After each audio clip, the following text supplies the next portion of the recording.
Assalamualaikum warahmatullahi wabarakatuh. Good morning, students. Today you are going to learn about your material. It's about hortatory exposition. Jadi hari ini materinya hortatory exposition. What is hortatory exposition? Apa itu hortatory exposition? What is the general structure? Apa itu susunannya? What is the function? Apa itu fungsinya? Nah, to know more about hortatory expositions, it's better for you to give close attention to my explanation. Okay, let's we start it. So for the first one, we will start my explanations about definitions of hortatory exposition. Kita akan mulai dengan definitionnya dulu. Apa itu hortatory exposition? Hortatory exposition is a type of English text which represents the author's attempt to influence the reader to do something or act in a particular way. In hortatory exposition text, the authors give some opinions about certain things to reinforce the main idea of the text. Jadi di sini hortatory exposition ini adalah sebuah teks bahasa Inggris yang menghadirkan author's attempt, usaha penulis to influence, untuk mempengaruhi pembaca agar melakukan sesuatu hal. Jadi di sini menghadirkan usaha penulis agar pembaca melakukan suatu hal. Dalam hortatory exposition text ini, penulis memberikan beberapa pendapat yang khusus tentang suatu hal untuk reinforce the main idea of the text, untuk menguatkan ide dari teks, pokok ide utama Next, di sini hortatory exposition text itu presents recommendation in the end of paragraph. Berarti nanti di sini dalam hortatory exposition di akhir paragrafnya nanti ada yang namanya recommendations. Apa itu recommendation?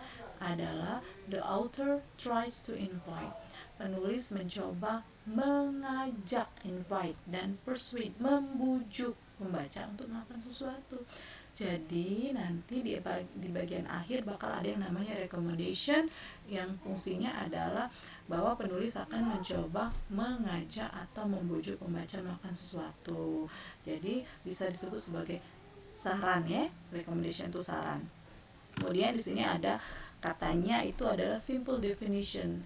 Simple definition, pengertian yang simple dari hortatory exposition is a text which represent the attempt of the writer to have the address to do something or act in a certain way. Sama sebuah teks yang menghadirkan usaha penulis untuk membujuk pembaca agar melakukan sesuatu. Jadi inilah definition dari hortatory expositions.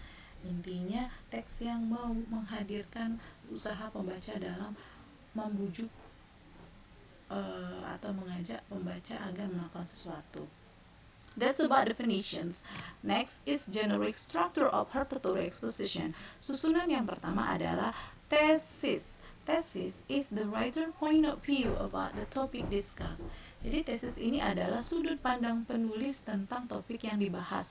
Jadi yang pertama ini, as a writer, as the author, sebagai penulis, kalian akan menghadirkan sudut pandang kalian sendiri tentang topik yang akan dibahas.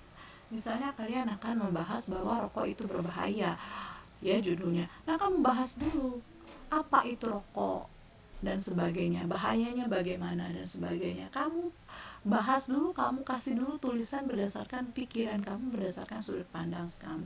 Baru setelah itu kita masuk ke susunan yang kedua adalah arguments.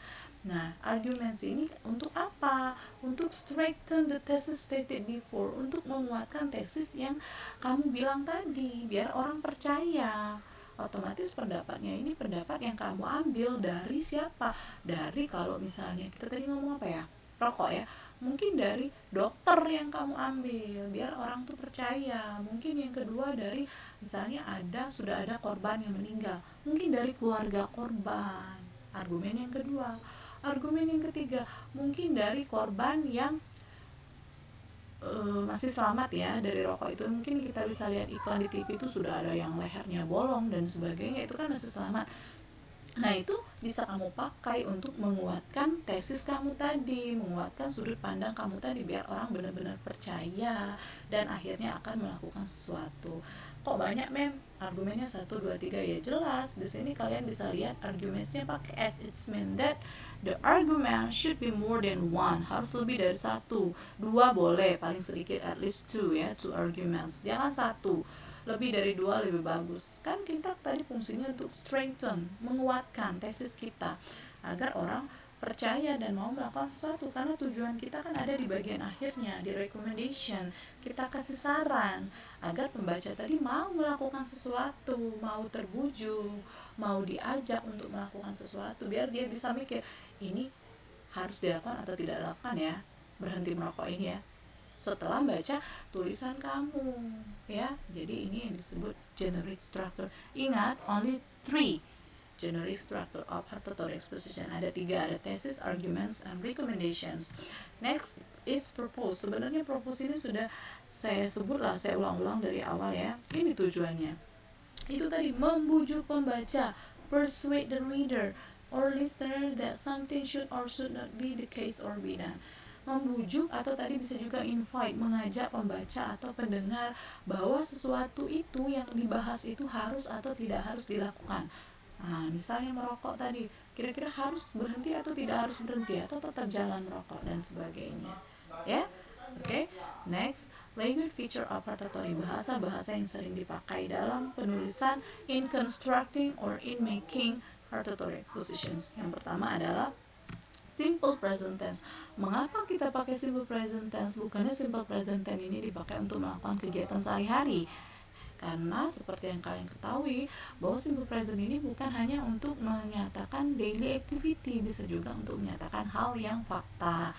Nah, di dalam constructing and making rhetoric exposition, jelas dalam menghadirkan arguments kita harus berdasarkan fact ya, berdasarkan truth, kebenaran dan fakta, jangan berdasarkan hoax ya, karena kita kan mau membujuk orang loh, mengajak orang untuk melakukan atau tidak melakukan sesuatu. Jadi kita harus menghadirkan hal-hal yang fakta, yang kebenaran. Jadi so that's why kita pakai simple present dalam penulisannya. Bagaimana sih rumusnya? Silakan cek lagi catatan yang sudah saya kasih ya. Silakan dibuka lagi catatannya. Next, there are several arguments that begin with firstly, secondly, and thirdly. Jadi kita kalau mau menghadirkan argumen pertama, argumen kedua, argumen selanjutnya dan sebagainya, kita bisa pakai kata-kata firstly, pertama, secondly, atau thirdly dan sebagainya ya.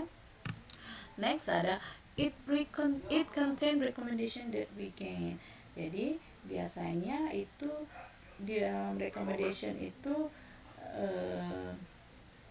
sering ada kata-kata saran ya. Kata-kata sarannya seperti ini. Yang pertama, in my opinion it's better, menurut pendapat saya ini lebih baik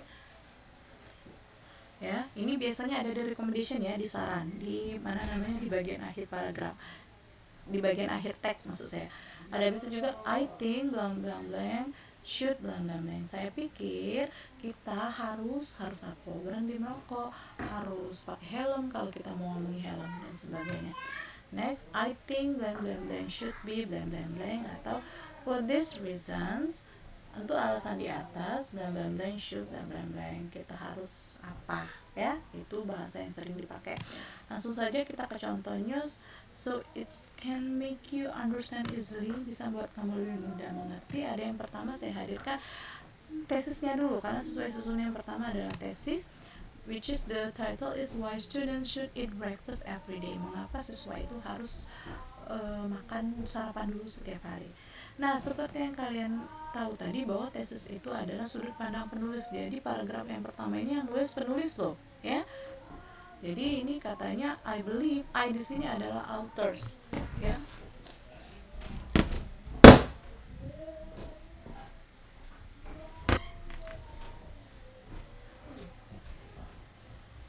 Jadi menurut penulis di sini banyak orang-orang itu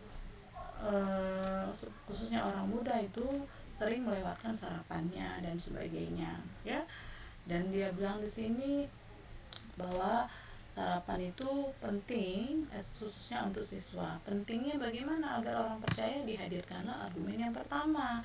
Argumen yang pertama adalah di sini, kenapa alasan sarapan itu penting? Karena sebelum pergi sekolah, karena berhubungan dengan kesehatan kita. Kalau kita melewatkan sarapan kita, skip breakfast dan pergi ke sekolah, ya kita akan mudah terserang penyakit ya, dalam keadaan perut kosong.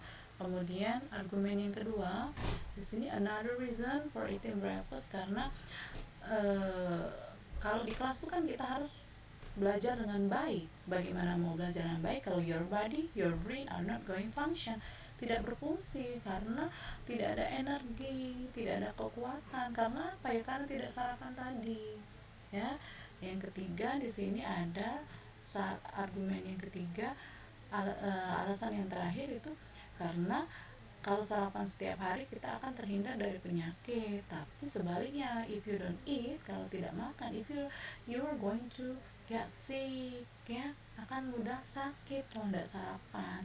Jadi sudah argumen 1, argumen 2, dan argumen 3, kita masuk ke recommendation, langsung ke saran. Jadi you have to realize breakfast is the most important meal of the day and you cannot skip it. Jadi sebenarnya kita sudah sadar bahwa sarapan itu penting, sangat penting, dan tidak bisa kita lewatin pergi sekolah. Jadi sarannya di sini kita lebih baik, it's better kita bangun pagi-pagi, bangun lebih awal, kemudian sarapan baru pergi ke sekolah. Ya jangan jadi tidak ada alasan bilangnya tidak sempat, harus diatur ya. Nah jadi tujuannya after read this text, setelah membaca teks ini as a reader, sebagai pembaca, kita akan melakukan sesuatu. Harus melakukan sesuatu, harus sarapan dulu, apa udah usah sarapan. Nah tentunya kita akan melakukan action. Oh iya, harus sarapan, penting sarapan. Jadi orang yang biasanya sekolah tanpa sarapan, mulai besok setelah baca ini dia akan melakukan sesuatu, yaitu sarapan dulu. Apa yang penyebab sarapan yang sering kesiangan, bangun pagi dan sebagainya. Jadi tujuan dari teks ini akan tercapai ya. Okay, I think that's all about your material today. Thank you very much for your nice attention. I'm so sorry if I have some mistake, and I hope you could understand easily about this material after listen and give close attention to my explanations. But if you still have questions atau you still could not understand about this material, you can ask me ya, boleh tanya saya di Google Classroom, karena saya selalu buka Q&A session, saya selalu buka sesi tanya jawab ya. Kalau ada yang kurang ngerti boleh bertanya, silakan kasih pertanyaannya di Classroom itu. Tapi sayangnya nggak ada yang bertanya ya, alhamdulillah ya, mungkin kalian sudah mengerti semua. Okay, I think that's all for today. Thank you very much. Wassalamualaikum warahmatullahi wabarakatuh. See you next meeting. Bye bye. Good morning.